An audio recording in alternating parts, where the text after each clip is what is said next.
반갑습니다. 또 여러분들도 반가우시군요. 이렇게 살다 보면 나의 어떤 좋은 스승이, 영적인 스승이든 내 인생의 중요한 스승이 변함없이 늘 그 자리에 계신다라는 것이 축복이에요. 그렇죠? 그래서 언제든지 잊고 살다가도 뭐 10년이 지나든 20년이 지나든 30년이 지나든 다시 이렇게 또 가보면 변함없이 그 자리에 하나님 앞에 이렇게 서 있다라고 하는 것이 축복이고, 또 하나의 축복이 뭐냐면 이렇게 가르쳤던 제자가 훌륭한 하나님의 일꾼이 돼서 또 이렇게 하나님의 일에 동력자가 된다라는 것이 굉장히 큰 축복인데, 저는 오늘 그 축복을 또 이렇게 함께 누리고 있습니다. 우리 고영훈 목사님 이렇게 또 귀하게 하나님의 동력자가 돼서 이렇게 일하시는 이 학교에 와서 같이 예배 드릴 수 있다는 것은 저에게 하나님 앞에 큰 축복이고 감사가 됩니다. 이 시간 여러분 모두에게도 하나님께서 큰 은혜를 베풀어 주실 줄 믿습니다. 여러분은 다 하나님 믿으시죠? 아마 글쎄 아직까지 안 믿는 사람도 있을 것 같아요. 여러분, 어떤 목사님이 설교를 하는데 하나님을 안 믿는 오늘날의 사람들을 이렇게 비유했습니다. 어떤 소년이 아버지를 총으로 쏴서 죽였어요. 아버지를. 그래서 이제 아버지는 죽었고 이 소년은 붙잡혔습니다. 이제 기자들이 인터뷰를 했어요. 왜 아버지를 죽였느냐고 인터뷰를 했습니다. 그랬더니 이 소년이 뭐라냐면, 아버지가 너무 내 인생을 사상건건 이래라 저래라, 나는 열심히 하는데 그래도 부족하니까 이렇게 해라 저렇게 해라, 너무 내 인생을 힘들게 하고 피곤하게 하고, 그래서 아버지가 없으면 좋겠다 생각을 해서 그래서 죽였노라고 이렇게 이야기를 했습니다. 이 소년은 이제 그 소년원에 이제 들어가게 됐는데, 한 번은 간수가 이렇게 쭉 그 소년 안을 이렇게 거닐고 순찰을 하는데 어떤 그 방 안에서 우는 소리가 막 들리는 거예요. 막 흐느끼면서 우는 소리가 들리는데 무슨 소린가 이렇게 보니까 그 소년이 이제 있는 방이에요. 근데 이 소년이 거기서 울고 있어요. 뭐라고 하면서 울고 있느냐면, 아빠가 보고 싶어. 아빠가 보고 싶어. 이렇게 하면서 울고 있었다라고 하는 거죠. 현대인들, 하나님을 믿지 않는 현대인들을 뭐라고 얘기를 하냐면, 자기 아버지를 총으로 쏴 죽이고는 아버지가 보고 싶어서 울고 있는 이 소년과 같다, 이렇게 얘기를 합니다. 오늘 우리들이 하나님을 믿지 않고 내가 주인 돼서 살면서, 그러면서 뭔가 허전하고 뭔가 부족하고 이러면서 살아가는 그런 하나님이 꼭 필요한데, 그 하나님을 물리쳐 놓고 나서, 배척해 놓고 나서 인생이 외롭고 힘들고 어렵게 살아가는 그런 많은 현대인들을 이 아이에 비유를 해서 이야기를 한 거지요. 여러분, 우리가 살아가면서요, 하나님을 믿고 산다는 것은 축복이에요. 하나님을 믿고 산다는 건 축복입니다. 오늘 우리들이 여기 그 사무엘을 읽었는데, 아마 여러분들은 사무엘에 대해서 좀 많이 이렇게 좀 아는 사람들이 있을 것 같은데, 여러분 근데 이 사무엘이요, 어린 시절이 그렇게 좋은 환경이 아닙니다. 여러분 생각해 보세요. 이 사무엘은 아버지는 한 분인데 아내가 둘이에요. 그러니까 한 아버지의 아내가 둘이어가지고 두 아내가 서로 싸웠다고요, 서로 간에. 그러니까 이 사무엘도 엄마가 한나지만, 그렇지만 뭐냐면은요, 그 두 아내 속에서 한 아버지의 두 아내, 그러니 여러분 그 가정 환경이 좋았겠어요? 안 좋았습니다. 더구나 엄마는 아기를 못 낳으니까 아기를 낳기 위해서 하나님께 서원을 했어요. 하나님, 저에게 아들을 주시면 하나님께 드리겠습니다. 그래서 사무엘을 낳았거든요. 그래서 엄마 한나는 하나님과 약속을 지키기 위해서 사무엘을 젖을 떼자마자 하나님께 드렸다고요. 그래서 사무엘은 젖을 떼자마자부터 엄마 아빠를 떨어져서 살았어요. 성전에 들여져서 엘리 제사장 밑에서 엘리 제사장을 어렸을 때부터 심부름하면서 그렇게 살았습니다. 여러분, 이 사무엘이 그렇게 좋은 환경 아니죠? 얼마든지 원망하고 불평하면 원망하고 불평할 수 있는 그런 환경 속에서 태어나서 그런 가정 환경 속에서 자란 거지요. 여러분은 어떻습니까? 여러분, 더구나 엘리 제사장에게 맡겨서 이렇게 사는 그 환경도 좋지 않았어요. 왜냐하면 엘리 제사장에게는 두 아들이 있었는데 두 아들이 다 불량자입니다. 얼마만큼 불량자냐면 하나님이 죽이실 정도로, 하나님이 심판해서 그 두 아들을 죽이실 정도로 악했어요. 온갖 악한 일은 다 했어요. 이 사무엘 그나마 가까이에 있는 엘리 제사장의 두 아들들은 불량자 중에 불량자였다라고 하는 거죠. 그런데 이 사무엘은 훌륭한 사람이 됐어요. 하나님의 큰 일꾼이 됐다라고 하는 거죠. 그 비결이 뭘까? 어떻게 해서 그렇게 됐을까? 물론 엄마 한나의 기도도 있었겠지만 이 사무엘을 통해서 발견하는 첫 번째는 뭐냐면 사람에 대해서 원망하지 않아요. 환경에 대해서 원망하지 않아요. 얼마든지 원망할 수 있는 환경이고 얼마든지 원망할 수 있는 사람이지만 얼마든지 내가 원망하고 불평하기 시작하면 얼마든지 원망하고 불평할 수 있는 거지만 사무엘에게는 그런 게 없었습니다. 인생을요 부정적으로 보질 않아요. 하나님을 믿는 사람들은 인생을 더더욱 부정적으로 보지 않아야 됩니다. 여러분, 사람이요 사람에 대해서 원망하기 시작하면 끝이 없어요. 환경에 대해서 원망하기 시작하면 끝이 없습니다. 그리고 자기 자신에게 결코 좋은 결과를 가져오지 않습니다. 그래서 저와 여러분이 하나님의 사람으로 좀 멋지게 인생을 정말 풍성하게 살려면 가장 먼저 뭐부터 결단해야 되면 내 삶의 환경에 대해서 사람에 대해서 원망하지 않겠다.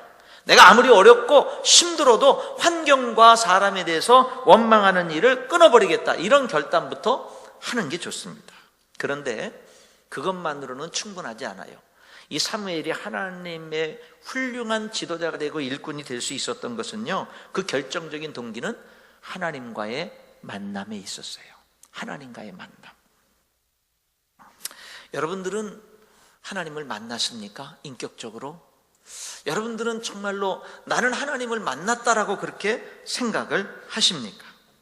개인적으로 나는 하나님을 만났다고 여러분은 생각하느냐라고 하는 거예요. 목사님, 그걸 어떻게 알죠? 하나님은 영이시고 하나님은 육신이 아니고 볼 수가 없는데 내가 하나님을 만났는지 안 만났는지 어떻게 알죠? 알 수 있어요. 예수님이 요한복음 3장에 보면 니고데모와 대화를 하는데 거듭난 사람, 천국에 들어갈 사람, 하나님과 만난 사람은 마치 바람과 같다. 그래서 바람은 눈에 보이지 않지만 뭐예요? 흔적을 남겨요. 그래서 바람이 있다는 걸 알아요. 태풍이 불면 파도가 크게 일고 나무가 쓰러지고 어쨌든 큰 흔적들을 남기는 것처럼 구원받은 사람, 하나님을 만난 사람은 흔적이 있다는 거예요. 여러분, 어떤 흔적이 있을까요? 하나님을 본 적이 없는데 믿어져요. 예수님을 본 적이 없는데 예수님이 내 죄를 위해서 십자가에 죽으신 것이 믿어지고 예수님이 죽음을 이기고 3일 만에 부활한 게 믿어져요. 이거 하나님 만난 사람입니다. 여러분, 하나님을 만난 사람은요 예배를 드리는 것을 좋아해요. 하나님 말씀 듣는 것을 사모합니다. 그런 사람들은 확실히 하나님을 만난 사람이에요. 그리고 하나님을 만난 사람은 하나님을 기쁘시게 하는 삶을 살고 싶어요. 다른 사람들을 예수님의 이름으로 축복하는 인생을 살고 싶은 마음이 생겨요. 하나님을 만난 사람, 성령이 내 안에 들어온 사람은 성령이 그런 마음을 주셔요. 그리고 죄를 지으면 죄가 싫어져요. 자꾸 죄를 반복하기보다는 죄를 회개하기를 원하고 죄와 싸워서 이기기를 원하는 그런 마음이 있는 거예요. 이런 것들이 뭐냐면 하나님을 만난 증거가 되는 겁니다. 저 같은 경우는 하나님을 만난 여러 가지 만나는 그 사건들이 있습니다만은 저에겐 이런 일이 있었어요. 한 번은 제가 고등학교 2학년 때 예수님을 믿었거든요. 고등학교 2학년 때 예수님을 믿고는 그때부터 열심히 교회 생활을 했습니다. 그러다가 이제 군대 생활을 했어요. 이제 휴가를 맡았습니다. 휴가를 맡아서 이제 휴가증을 15일 휴가증을 받아들고 그날 토요일 날 나오는 날인데 너무 들떴어요. 교회 빨리 달려가서 청년부 예배 참석해야지. 청년들 보고 싶고 청년 예배 참석해야지 이렇게 했는데 제 같은 동기가 군 동기가 아버지가 돌아가셨어요. 그래서 인천에 그 기독교 병원의 영안실에 계시다 그래가지고 모든 군인들 선임들하고 이렇게 모든 사람들이 한 10몇 명이서 그 영안실에 조문을 갔어요. 근데 그 당시 제가 신학교 1학년 1학기를 마치고 고등학교 교회에서 고등학생들을 가르치다가 군대를 갔거든요. 그러니까 뭐 신학생이었단 말이죠. 하나님 말씀을 가르치는 사람이었는데, 근데 그때 제가 그렇게 강하질 못했어요. 그래가지고 뭐 했냐면, 거기 조문하러, 뭐 이렇게 돌아가신 분 조문하러도 별로 가본 적도 없고, 그 딱 얼떨결에 같이 따라갔는데, 거기서 이렇게 영정 앞에서 딱 이렇게 조문을 하는데, 다 절하는 거예요, 엎드려. 그러니까 저도 거기서 혼자 같이 절하지 않을 수가 없어가지고, 같이 절해버렸어요. 여러분, 저는 우상에게 절하면 안 된다라는 그 신앙을 가지고 있었거든요, 제가. 근데 제가 같이 절한 거예요. 그 선임들 앞에서, 그 환경 앞에서 나 혼자 딱 절하지 않고 서서 기도하는, 이거를 어디서 배운 적도 없었고 그런 거에 대해서 준비도 안 됐고, 그 환경 속에서 같이 절을 해버렸어요. 그리고 나서 그냥 나왔지요. 그리고 이제 왔죠. 근데 그 다음부터 내가 하나님 앞에 못할 짓을 했다라고 하는 이 자책감이 저를 지배하기 시작을 했어요. 그래가지고 나는 하나님 앞에 죄인이야. 나는 하나님 앞에 못된 놈이야. 나는 하나님 앞에 이제 버린 거야. 내 영혼은 마치 죽은 거와 같아. 이렇게 내 자신에 대해서 한없는 책망과 자책이 일어나기 시작을 했어요. 그러니까 그때부터 무슨 마음이 드냐면 교회 가기가 싫은 거예요. 청년부 예배 참석하기도 싫고, 청년들 보기도 싫고, 교회 가기도 싫고, 그 다음부터 내 마음은 방황이, 끝없는 방황이 시작됐습니다. 하나님 앞에 내 신앙이 무너진 것 같고, 하나님 앞에 내가 큰 죄인이 된 것 같고, 정말 나는 더 이상 내 영혼은 죽어버린 것 같고, 이런 것 속에서요 한없이 방황을 했어요.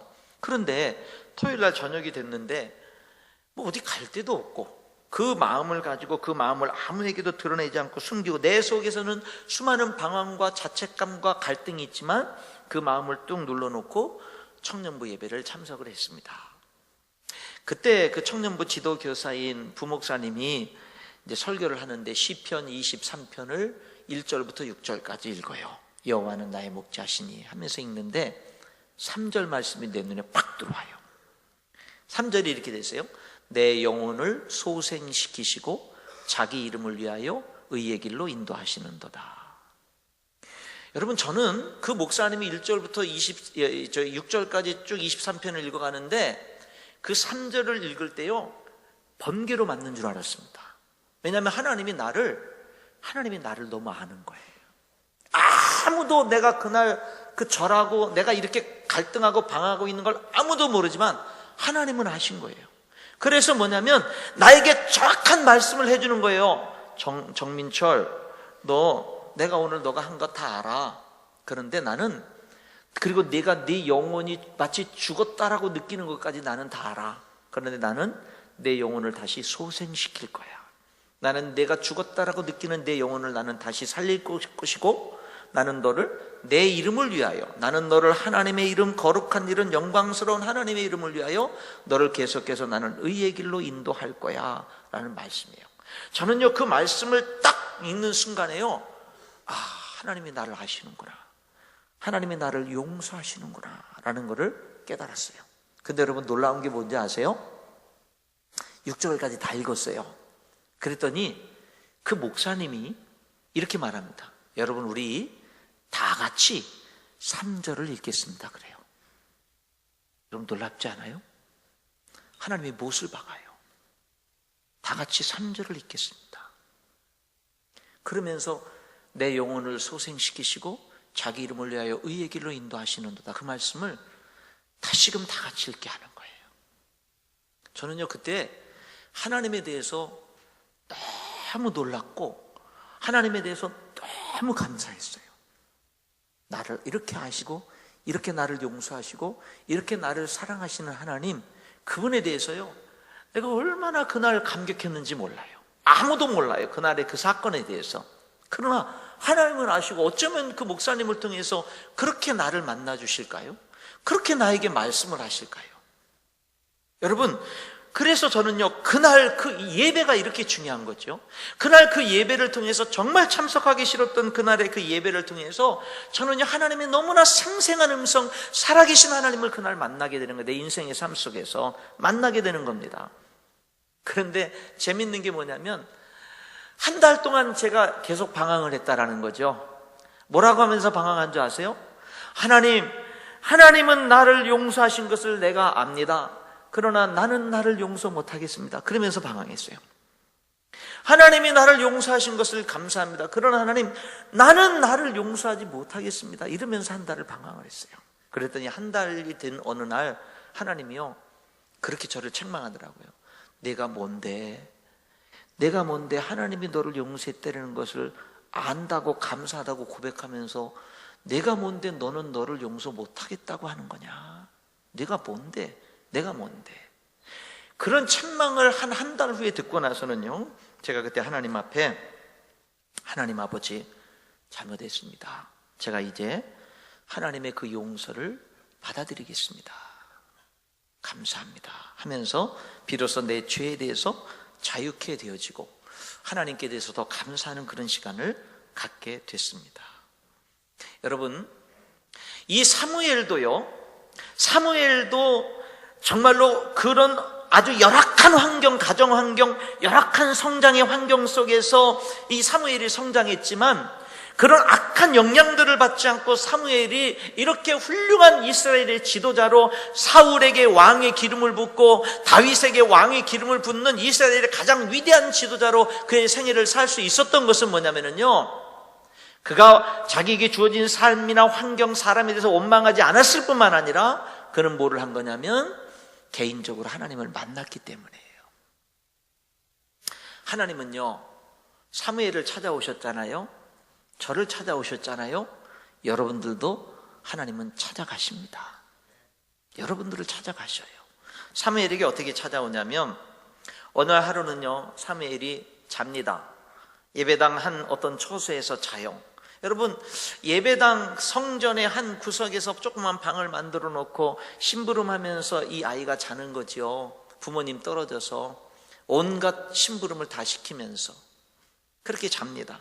엘리 제사장은 두 아들을 너무나 끔찍히 지나칠 정도로, 잘못될 정도로 두 아들을 아꼈기 때문에 아마 그것이 사무엘에게 더 큰 시험이 될 수도 있었을 거예요. 그런데 자는데 참 놀라운 사실은 하나님이 사무엘을 찾아가셔요. 엘리 제사장의 아들들을 찾아가는 게 아니라 사무엘을 찾아갑니다. 여러분 환경 탓할 것 없어요. 사람 탓할 것 없고 남들과 비교할 것 없어요. 여러분이 하나님 앞에 성실하고 정직하면 하나님이 여러분 찾아가시는 거예요. 그리고 하나님 만나는 사람이 진짜 지도자가 되고 진짜 일꾼이 되는 거예요. 하나님이 사무엘을 찾아가요. 그래서 사무엘의 이름을 부릅니다. 사무엘아, 사무엘아.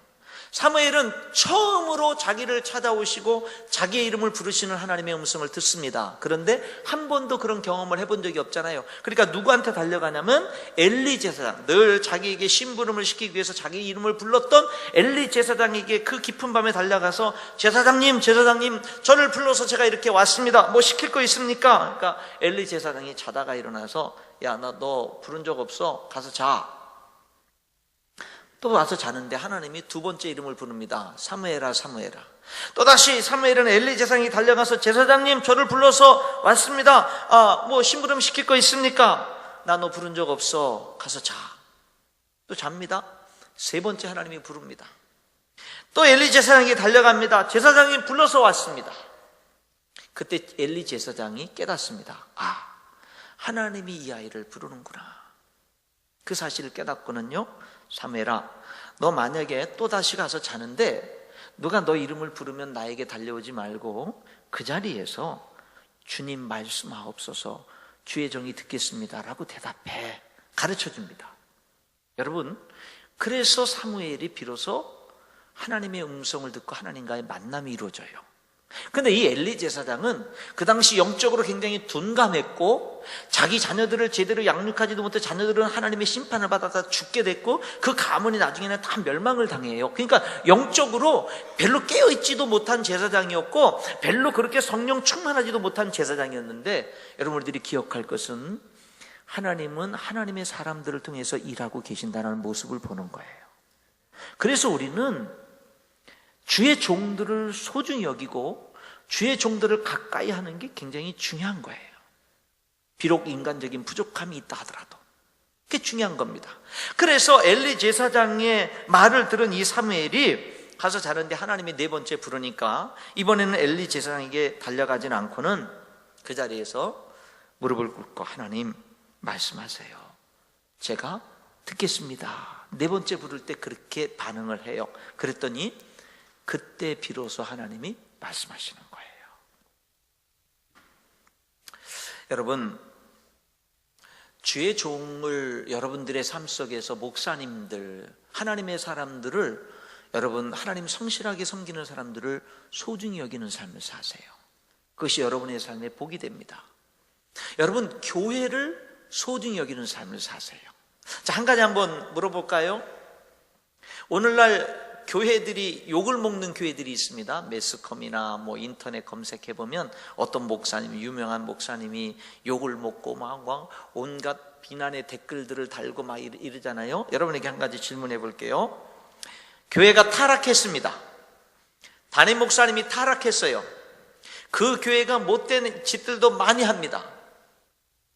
과연 이런 교회에 하나님이 계실까? 아니면 그런 교회는 하나님이 없을까? 여러분 어떻게 생각하세요? 그런 교회 하나님이 계실까 안 계실까? 이것은 분명할 것 같아요. 만약에 그 교회에 목사님도 타락했고 장로님들도 타락했고 성도들도 타락했고 죄 짓는 사람이 많고 교회가 교회답지 못하고 온갖 비난의 대상이 되는데, 근데 그 교회에 두세 사람이, 서너 사람이 그런 현실의 아픔을 가지고 하나님 앞에 눈물로 기도하면서 주여 회개하면서 하나님 아버지 우리 교회를 불쌍히 여겨주시고 하나님 우리 교회를 회복시켜 주시고 하나님 앞에 간절히 기도하는 두세 사람, 서너 사람이 있다면 어떻게 될까? 그렇다면 여러분, 하나님은 그 교회를 떠나지 않습니다.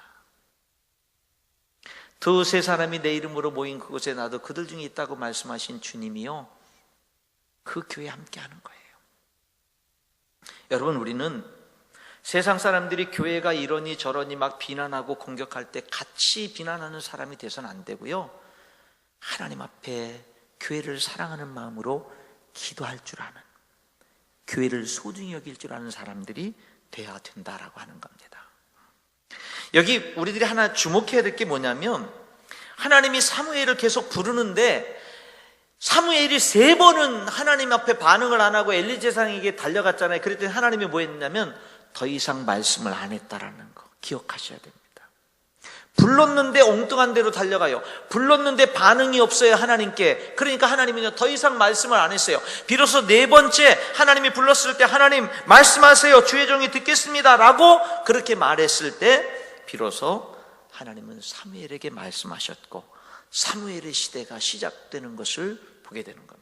여러분, 중요한 게 뭔지 아세요? 하나님은 여러분을 사랑하십니다. 하나님은 여러분을 찾아오셔요. 하나님은 여러분을 부르십니다. 근데 중요한 게 뭔지 아세요? 여러분이 반응하는 거예요. 여러분이 하나님께 반응하는 거예요. 여러분, 예배 드릴 때도 정말로 여기 여러 목사님들이 여기서 말씀을 전할 텐데 귀담아 들어보는 거예요.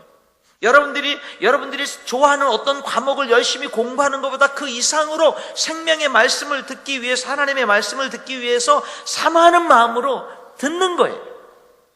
사모하는 마음으로 정말 하나님의 말씀의 마음문을 열고 들어보는 거예요. 알려고 하는 거예요. 하나님이 도대체 어떤 분인지 정말 하나님을 알고자 하는 거예요. 나에게 주어진 이런 기회들을 축복으로 여기고 그런 것들을 우리들이 마음문을 열고 아는 거예요. 여러분, 하나님은 사무엘이 하나님의 부르심에 응답할 때까지 더 이상 말씀하지 않았다는 사실을 여러분들이 기억해야 됩니다. 여러분들이 지금 하나님은 여러분을 계속 부르고 있는데 여러분들이 계속해서 마음문을 닫아놓고 하나님께 응답하지 않음으로 말미암아 하나님이 더 이상 말씀을 못하고 있을 수 있다라고 하는 사실을 우리가 기억해야 돼요. 하나님이 어떤 분인가 보세요. 하나님은 여러분에게 자유를 주십니다. 그 자유를 가지고 하나님 찾기를 원해요. 탕자가 아버지에게 아버지 재산 미리 물려주세요. 아버지는요 미리 물려줬습니다. 다 탕진할 거 알아도. 그리고요, 그 아들이, 둘째 아들이 정말로 멀리 아버지를 떠나서 창녀들과 놀아나면서 아버지의 재산을 다 탕진할 때 아버지는요, 그 아들이 돌아오기를 기다렸습니다. 하나도 남기지 않고 모든 수많은 재산을 다 탕진하고 알거지가 돼서 돌아올 때 아버지는요, 돌아왔다는 자체로 기쁘게 아들을 맞이하고요, 잔치를 벌입니다. 여러분, 이게 하나님의 모습이에요. 여러분을 향한. 그래서 오늘 우리들에게 중요한 게 뭐냐면 내 마음을 하나님께 여는 거예요. 여러분, 우리 하나님은 믿을수록 좋은 분입니다. 알수록 좋은 분인데 오늘날 너무 사람들이 하나님을 몰라요. 하나님을 가까이 하질 못해요. 우리 학생 여러분, 오늘 말씀을 좀 이렇게 제가 맺도록 하겠습니다. 여기 이 사무엘이라고 하는 사람은요, 환경이 좋지 않았어요. 그러나 그는 위대한 사울과 다윗에게 왕의 기름을 부어서 지도자로 세우면서 하나님의 위대한 일을 이룬 사람이에요. 그가 어떻게 그렇게 될 수 있었느냐? 여러분, 그는요, 어렵고 힘든 환경 속에서 누구 탓하거나 원망하는 그런 삶을 살지 않았어요. 그리고 그가 결정적으로 위대한 일꾼으로서 놀랍게 멋진 인생을 살게 된 비결은 하나님을 개인적으로 만난 거예요. 근데 그가 하나님을 개인적으로 만날 때는 여러분, 주의 종의 도움이 있었고, 그리고 그가 비로소 하나님의 부름 앞에 응답할 때 내가 여기 있습니다, 듣겠습니다, 말씀하세요라고 응답할 때 비로소 그는 하나님의 음성을 듣고 놀라운 일을 이루었다라고 하는 겁니다. 여러분이 정말로 오늘 이 말씀의 사무엘처럼 그렇게 하나님의 부름에 응답해서 멋진 하나님의 사람들로 이 시대에 정말 하나님과 동행하는 멋지게 쓰임받는 그런 위대한 하나님의 일꾼들, 사람들이 될 수 있기를 주님의 이름으로 축복합니다.